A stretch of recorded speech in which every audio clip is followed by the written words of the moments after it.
સુરતની ઓળખ સમા હીરા ઉદ્યોગમાં આવેલી મંદી વચ્ચે હવે નાના કારખાનાના વેપારીઓ દ્વારા ઘંટીઓ વેચવા કાઢવામાં આવી છે. સુરતના હીરાની મંદીએ ભારે કરી હોય તેમ નાના કારખાનાના વેપારીઓ ઘંટી વેચવા કાઢી છે.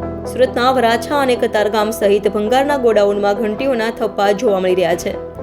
સ્ક્રેપનો વેપાર કરતા વેપારીના ગોડાઉનમાં જૂની ઘંટીના થપ્પા લાગ્યા છે તો મોટા ભાગે જેમના ખાતા ભાડાભર છે તેવા વેપારી ઘંટીઓ વેચી રહ્યા છે.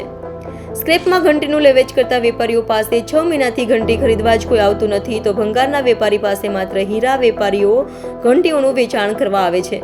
સ્ક્રેપના વેપારીઓ પાસે જૂની ઘંટીઓનો સ્ટોક વધી ગયો છે તો અંદાજે 3,500થી વધુ હીરા ઘંટીઓ સ્ક્રેપમાં મુકાઈ હોવાનું કહેવાય રહ્યું છે. અમારા સ્ક્રેપનો બિઝનેસ છે, ડાયમંડ સ્ક્રેપનો. એની ઘંટીઓ એ બધું લેતા હોય છે અમે કારખાનાનો સામાન. તો હાલ અત્યારે તમારા ત્યાં બહુ બધી ઘંટીઓ જોવા મળી રહી છે, શું છે એનું કારણ?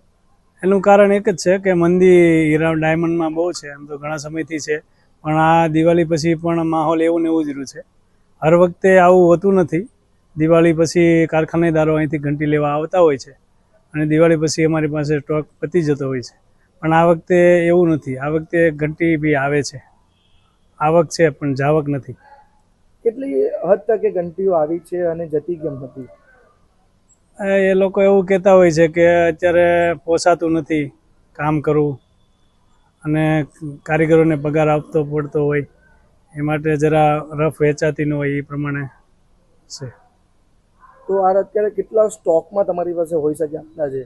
ત્યારે તો જેવા વેપારી કોઈની પાસે 2,000, કોઈની પાસે 3,000, કોઈની પાસે 500-600 ઘંટી એવું હોય છે.